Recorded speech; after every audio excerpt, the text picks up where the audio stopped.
Hi friends, అందరు బాగున్నారా? అందరూ బాగుండాలి. అయితే నా లైఫ్లో ఒక చిన్న ఇన్సిడెంట్ జరిగింది. ఆ ఇన్సిడెంట్ నన్ను ఎలా చేంజ్ చేసింది అనేది మీ అందరికీ షేర్ చేసుకుందామని ఈ వీడియో చేస్తున్నాను. అయితే దానికంటే ముందు ఒక చిన్న ఎగ్జాంపుల్ చెప్తాను. అంటే ఒక సిచ్యువేషన్ జరిగింది, అది చెప్పి నాకేం జరిగిందో అది చెప్తాను. అయితే ఇలాగే మా ఇంటి పక్కనే ఒక అమ్మాయి ఉంటుంది. ఆ అమ్మాయి కాలేజ్ పాస్ అవ్వగానే ఏదో కంపెనీలో జాయిన్ అయింది, ఒక ప్రాజెక్ట్లో.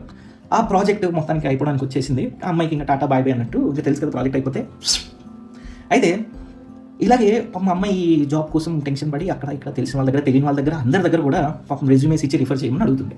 అయితే రీసెంట్గా తను మళ్ళీ కలిస్తే నేను అడిగాను, ఏంటమ్మా ఏమైనా అప్డేట్ ఏమైనా వచ్చిందా, చాలు గుడ్ అని అడిగితే తను చెప్పింది ఏంటంటే, అన్న వాళ్ళ ప్రాజెక్ట్ వెళ్ళిపోమన్నారు, బాగానే ఉంది, కానీ ఇంకో ప్రాజెక్ట్ ఏదో వస్తే లక్కీగా నన్ను తీసుకున్నాను అని చెప్పింది.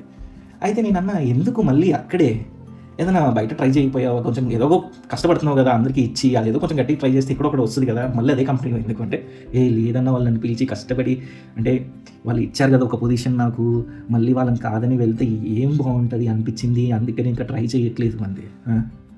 ఈ ఆధార్ నాకు అని తిరిగింది.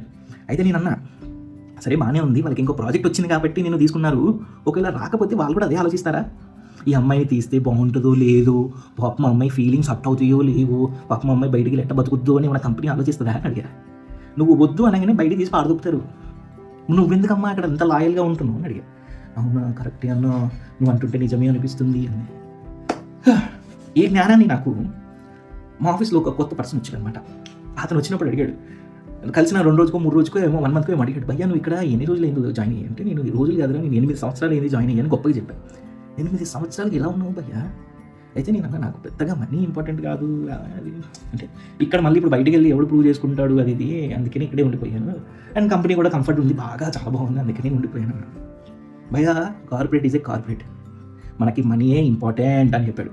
నేను అదే చెప్తూనే ఉంటారు, ఎవడో చెప్తా ఉంటాడు అన్న. అయితే ఆయన అనుకోకుండా మనకు వచ్చినప్పుడు శాలరీస్ డిస్కషన్ వస్తాయి కదా, తర్వాత అతని శాలరీ ఉన్నాక నేను షాక్ అయ్యా. అతనికి నాకంటే ఎక్స్పీరియన్స్ తక్కువ, శాలరీ చాలా ఎక్కువ. అదేంట్రా అంత తక్కువ ఎక్స్పీరియన్స్ ఉంది నీకు? భయా నేను ఇది నాది 3-4 కంపెనీ ఏమో చెప్పాడు, 3వ కంపెనీ అలా షిఫ్ట్ కొట్టుకుంటూ వచ్చాడు ఇక్కడికి. అతనికి ఎక్స్పీరియన్స్ తక్కువ, నాకంటే శాలరీ ఎక్కువ ఉండేసరికి నేను షాక్ అయిపోయా. అక్కడ స్టార్ట్ అయింది నాకు కొంచెం, అసలు నేను ఎందుకున్నా ఇక్కడ ఇన్నేళ్ళగా, ఎందుకున్నా అసలు నేను ఎందుకు ట్రై చేయట్లేదు అని. అది మెల్లి ఎక్కడికి పోయిందంటే, ఒక రోజు ప్రమోషన్స్ లిస్ట్లో నాకు రావాల్సిన పేరు రాలా. నేను పోయి అడిగా, చూద్దాంలే నెక్స్ట్ అండి. ఇంతకుముందు అయితే వదిలేసేవాడిని, బట్ ఇప్పుడు నా బ్రెయిన్లో దూరిన తర్వాత నాకు అనిపించింది ఇది కరెక్ట్ కాదు, ఇక్కడ ఏదో తేడా జరుగుతుందని చెప్పి ఫిక్స్ అయిపోయి బయటకు వచ్చేసాను.